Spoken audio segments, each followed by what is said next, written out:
Ekinci ağırlan bizde bir tınçlandırgan nerse ustazımızın bu kez geçen kılgan mehnetlerini jakında ele Özbekistan'a varıp geldiler. Bu kişinin maşallah okutkan şakirtlerini Allah Teala iş alıp köp bulu hizmetlarda kılıp atışat. Bardığı şekilde salam aytıp atıştı. Oşun için özünün ardından kançalık çoğun ulu şakirtlerdi, ustazlardı da yardım etti inşallah sadakatul cariye kılıp etti. Bu amallarını içinde oylansak bizde elhamdülillah tınçlandırat.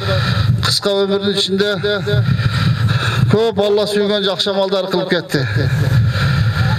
Oşun için kebir adamlar canazaga gelet, canazalardan bereketi bilen mayittin günü öz geçirilet. Alemi kebir adamlar canazaga gelse, ulu ustazlar, alımlardan bereketi bilen canazaga gelgen adamların günü öz geçirilet. Biz bardığımız şuna niyet kılıp geldik. Bunda ulu ustazlardan bereketimin Allah da bizim günü öz geçiret degen canazasıga bu toprak salışına katışmelen inşallah. Akın aytat bu dünyaya kimler gelip ketpegen, neçenleri arman aytın maksatına jetpegen, Jaratkandın sunoo jolun baykabay, ömrü ötüp ayağında Allah'ım destegen.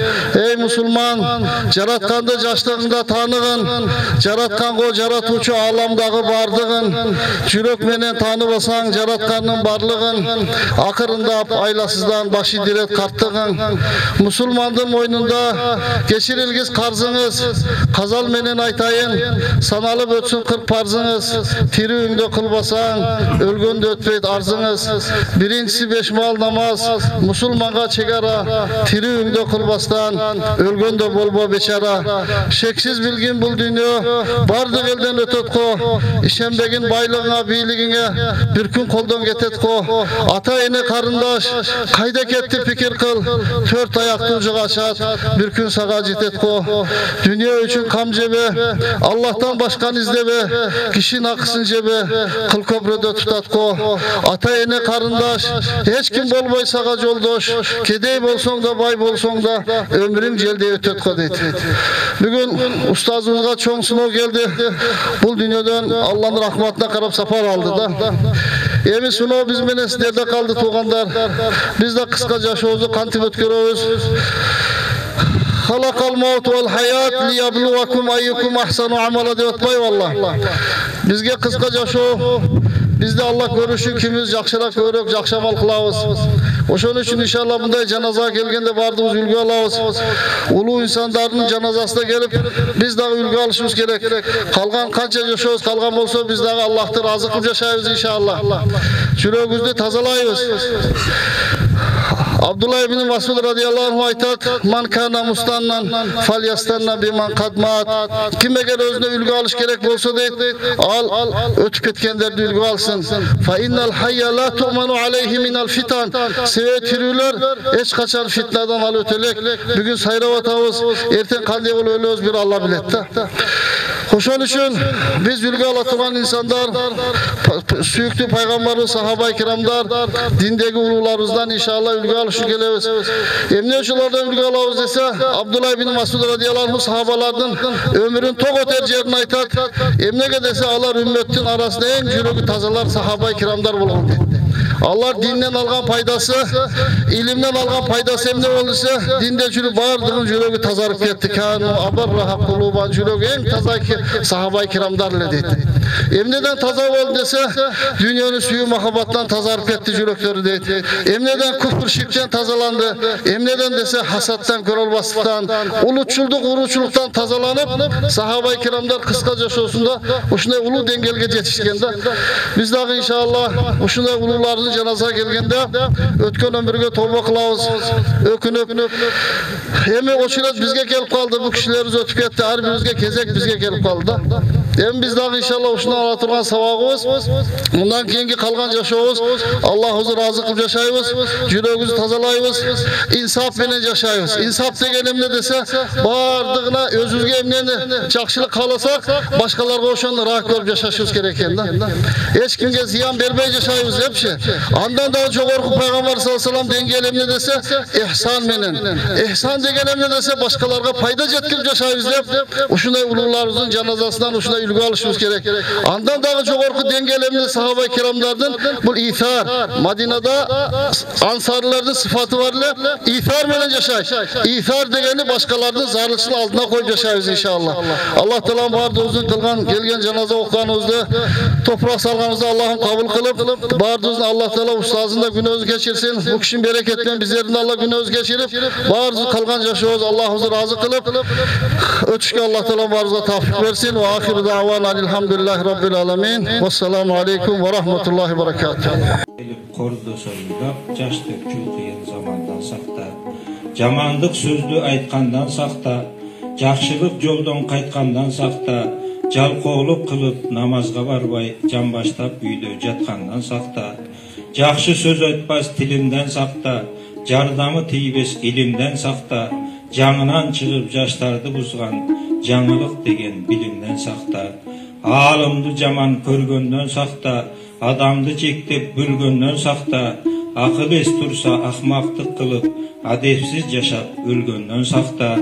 Атаны кордоп ургандан сақта, ақ сөзді айтпай тұрғаннан сақта, ақиқат сөзі айтылған жерде арқаға жүзді бұрғаннан сақта, ақида білбей жүргөндөн сақта, айыбын чукуп күлгөндөн сақта, ақыры бір күн имандан кетіп, азапқа батып өлгөндөн сақта, қас дұшман басқан түнінен сақта, қарғышқа қалған күнінен сақта, күйітке батқан ененің жалғыз қайғырып жатқан үнінен сақта, қалп айтып алған малдардан сақта, қалыс сөз айтпас чалдардан сақта, қарыған кезде қашайтып бір күн қарабай кеткен балдардан сақта, қырсықтан келген азадан сақта, қинаған елді қазадан сақта, күнөөгө батып қиямат күні құтылып шықпас жазадан сақта, қас дұшман келсе қачқаннан сақта, қапырға сырды açқаннан сақта,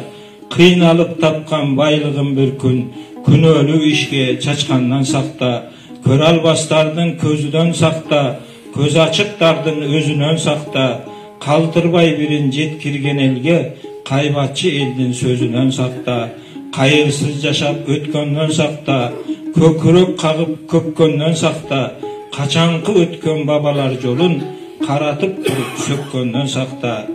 Жаратқан барыбыздың жақшылығыбызды қабыл етсін, жамандықтар башыбыздан алыс кетсін, қылмыш жана күнөөбүздөн Кудай өссүн, Алла берип тұқымыбыз өнүп өссүн, кубанычыбыз көбөйүп арта берсин, бақыт менен шаттыгыбыз кабат келсин, кандай тилек тилесек да орундалсын, жараткан берекелүү эшик ачсын. Дагы канча көп болсо тилегибиз, Кудайым кабыл етсин, барын тегиз. Саллаллаху алейхи сейдина Muhammed ve ala alihi ve sahbihi ecmaîn bi rahmetike ya. O jaratkan Kudayım, jalvarıp senden sorayım. 2 kündük yalganda, ömür bütüp kalganda, ayırmagın imandan, amanat canlı alganda, ırayım kılgan Kudayım, o düğünüge barganda. Amin ve Rabbil alemin.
Кылымдар кылкылдап өтсө дагы, атактуу аалымдардын, данышмандардын ысмы тарых барактарында ташка тамга баскандай кала берери маалым. Ислам динин акыйкат дин экенин пайгамбарыбыз саллаллаху алейхи вассалам үйрөтүп, өз үммөтүнө адашпай турган Куран жана сүннөт жолун калтырып кеткен эмеспи? Ал кутту пайгамбардын артынан нечендеген сахабалар, таабиндер, алардын артынан аалым уламалар, анын динин окутуп үйрөтүү менен мурашчылар катары таалыкпай эмгек кылып келишет. Борбордук Азия илгертен бери эле ыйык динибизди окутууда илим билимдин ордосу болуп, мусулман дүйнөсүнө белгилүү аалымдарды, окумуштууларды, акын жазуучуларды, тарыхчыларды чыгарды. Ала тобубуздун учугур эмес экен. Кандай гана мезгилдер өтпөсүн, динге берилип, Алланын ак жолунда жүрүп, элге ыйманды, динди окутуп үйрөтүүгө мээнет кылган адамдарыбыз көп эле болду. Ошол аалымдарыбыздын баарын айтсак да, сөзүбүз аз болор. Биз бүгүн алардын эң акыркы шакирттери болгон Мама Сабыр Досболов уулунан учкай кеп айтып, кийинки урпакка из калсын деген гана ниетти көздөдүк. Кыргызстандын Баткен аймагы өзгөчө динди бекем тутунган, ата-бабаларыбыз менен кошо аалымдарга өтө бай экендиги менен сыймыктандырат. Бийик тоолордун кучагында Зардал айылы илгертеден кыргыздын Нойгут уурусу жашап келгени белгилүү. Молдо Сабыр устаз мына ушул айылда 1955 жылы туулган.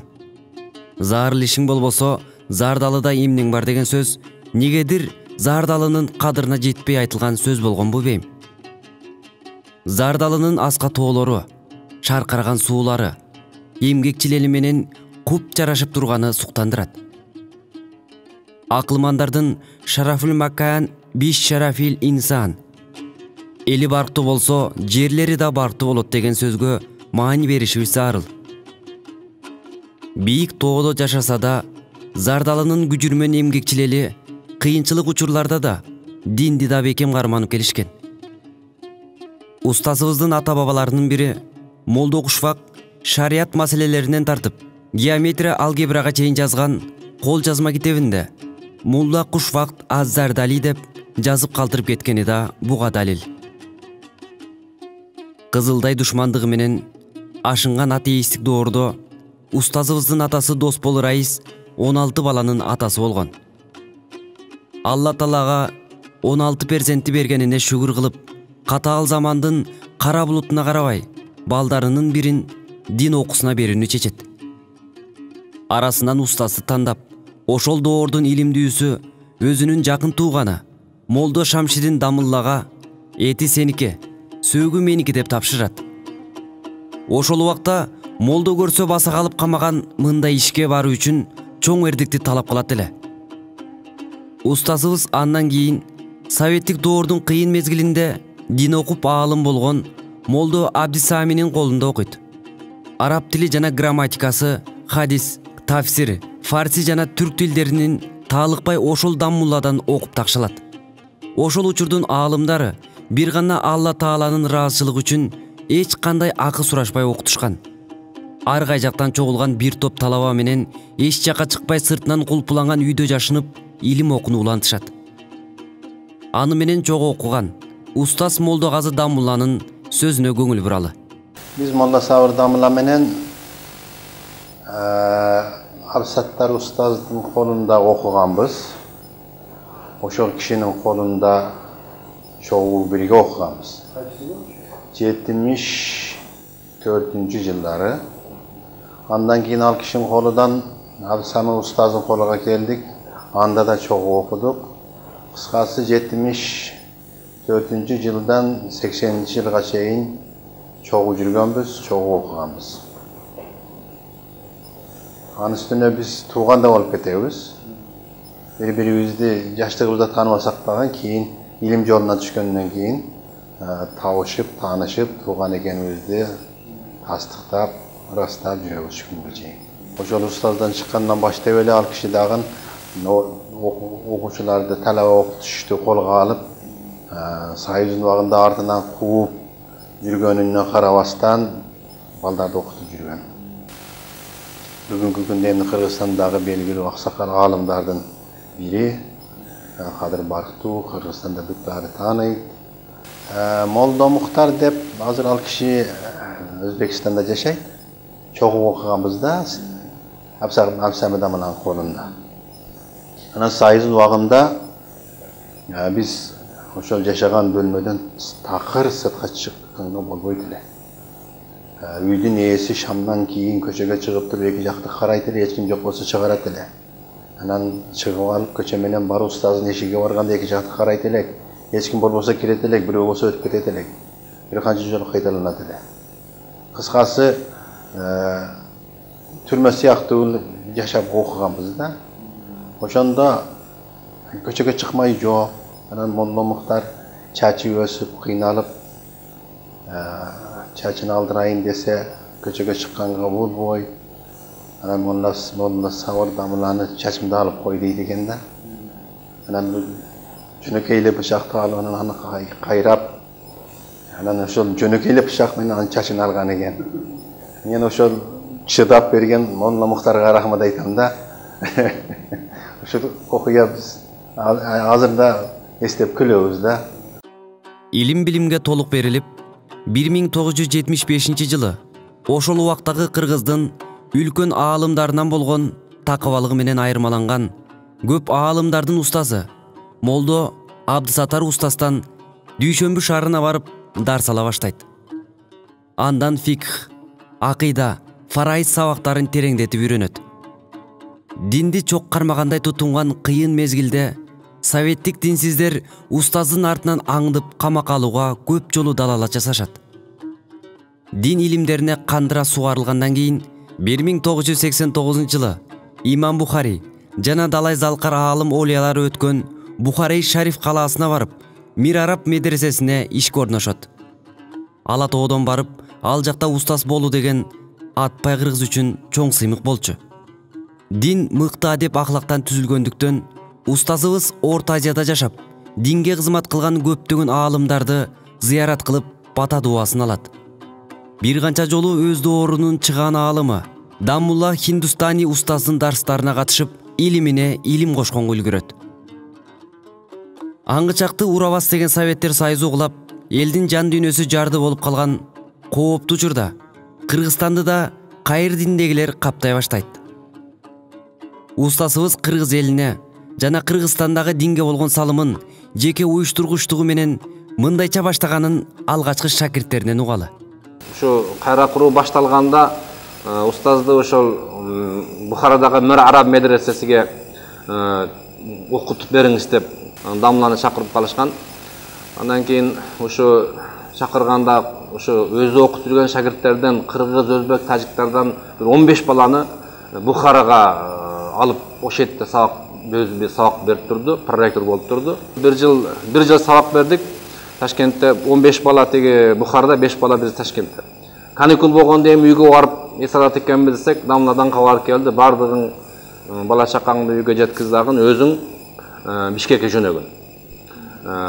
Бишкекке барып, Бишкекте ахвал оор.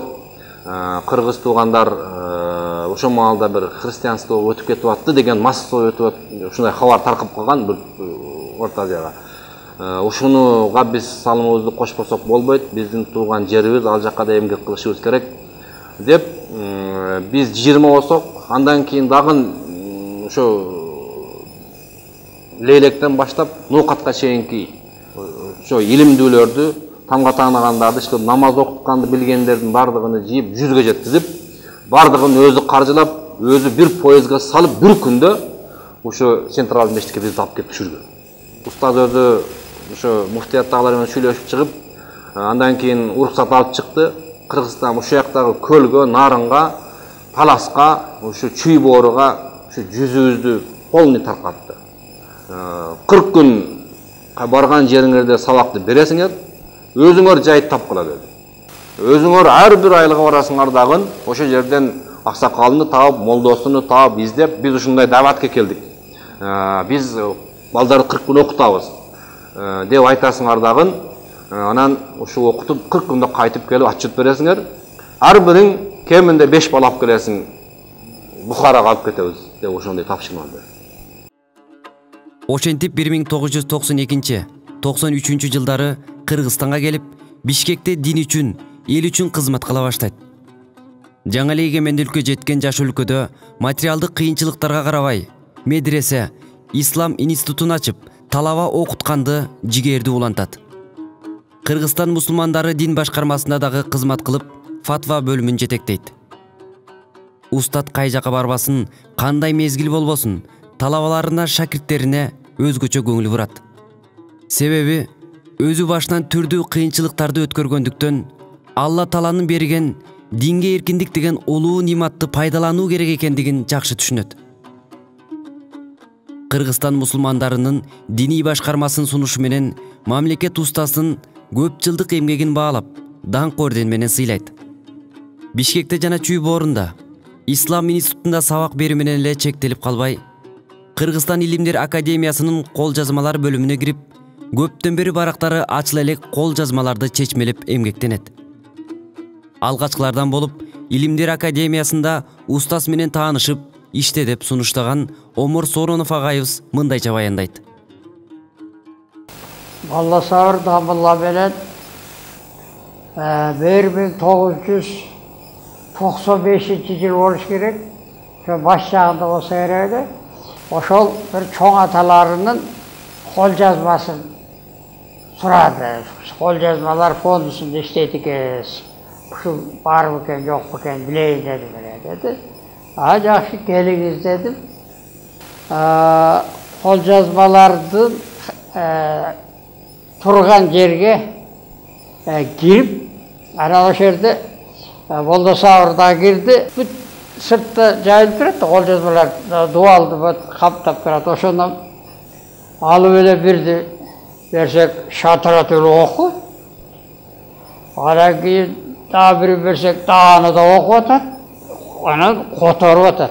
Ара башыма канча жылдан бери бир тактай албай жүргөн Кыргыздын эң биринчи тарыхы болгондо дагы Нух пайгамбардан берки ошол Болдо Сайпидиндин жашаган мезгилине чейинки тарыхты жазган Маджубу Атут Таварих деген кол жазма бар эле. Берсем шатыратып окуп эле, анан кыргызча которуп атат. Ал өзү фарсы тилинде. Маджубу Атут Таварихти кыргыз тилине эң алгач которгондор деген Болдосавыр, анан мен экөөбүз отурамыз ошондо Болдосавырдын менен буякта көп өзүнүн эмгектери бар, котормолору бар. Анан экөөбүздүн иштеген ишибиз эң негизгиси ana ушул фарсы тилинен которулган Маджубу Атут Таварих. Анан кийин узундугу 5 метр келген беге жазылган Насап Нама деген Кудайырхан жаздырган экен. Анан кийин эң чоң эмгек Фаргана хандарынын тарыхы деген, бул деген Магзуни деген Кудайырхандын жанында 22 жыл бирге отуруп анан жазган. Бул өтө чоң деме. Анан ошону Чагатай тилине экөөбүз отуруп аны котордук. Дин илимине талабаларына жашоосун арнаган устат азыркы күндө да эси тарты китепке болуп, элге зарыл болгон китептерди жазуу, которуу иштери менен алек болуп келет. Кыргызчага ыйык Курандын маанисин которгон, таалыкпай эмгектенген кыргыз эл акыны Надырбек Алымбеков аксакалда устат жана анын ишмердүүлүгү боюнча мына буларды айтты. Кудай жолунда жүрүп тааныштым Болдосавыр молдоке менен. Мен 2004-жылдын башынан баштап 2008-жылдын акырына чейин ушул Курандын маанилерин которуу менен алек болдум. Ушул бир 3 жыл иштеп, анан кийин бир 2 жыл иштегенден кийин бирөөлөргө көрсөтүү керек болду. Анан Куранды ыр менен жазып аткандан кийин мага мындай кеңеш бере турган кишилер жок болду.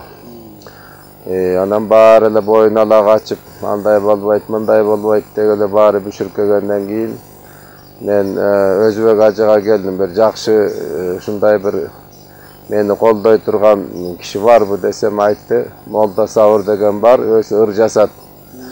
Anan oşo menen tanıştırıp koyayın dedi. Anan oşo telefon çalıp men үйüne barıp molda menen tanışıp, anan men eki süröөнү ala bargan, biri uşul Yusuf bolçu. Yusuf okuya da. Ana alp bar uşunu okup görsöňüz, moldake dedim. Şunda iştep atam dedim. Keyin gelsem ayttım, maga jaktı dedi. Bul bizdin elge kerek. Munu jagmынан da jakşı kılıp kotorup, anan çıgarsa bolot dep özünün pikirini ayttı. Anan keyin şu büterge bir yıl kalgandan men a kişini Karabaltaga çakırdım, moldaka jardam beriңizmi dep. Anan bir kede bir ay boyu, kede 10 gün boyu, kede bir cuma boyu oturup anan çoğulup, anan keyin baştan ayak oşol Kur'andın maanilerini baştan ayak oturup anan bayağı elep çıktı. Menen bayağı dini bilimim bolbogondan keyin bayağı kolumdan gelgenin baarın jasadım, birok bir top ayabay köp katalar bar eken, men düşünbegen bu Kur'an dünyasında ayağı köp nerseler bar eken. Oşo menen Molda Sawur akırına çeyin jardam berip, akırkı uşul 5-nji yılında akırına çeyin jardam berip, anan basuuga anan hareket kılıp baş sösün jasıp berdi. Ama şu an 2008 yılı anan jarıkka çıktı. Устат артында өз ордун баса турган шакирттерин өстүрүп гана калбастан, чыгарамачылык жөндөмү менен көптөгөн китептерди жазып элге тартуулады. Алардын ичинен эң алгачкылардан болуп, намаз диндин тиреги, Кур'ан сүрөлөрүнүн кыргызча котормо тафсирлери, Мунабихат хадис китебинин кыргызча котормосу, Ислам Нуру журналы, Таухид аттуу акыйдалар жыйнагы. Учурда устаз дагы эле болсо талабаларына сабак берип, чыгармачылык жолун өркүндөтүп атканы убак. Кары келсе эбин таап күчүн ал дегендей, устаздан ала турган, үйрөнө турган нерсе дагы да болсо көп. Кийинки урпакка балким устаздын өмүр баяны үлгү болор. Жаштарыбыз ыйман жолун устаз кармангандай бекем карманышар деген калыс ниетте көңүлүбүздөрдү бурдук. Дин исламга, ыйманга, Куранга кызмат кылган баардык аалымдарыбыздан Аллах Таала разы болсун демекчибиз.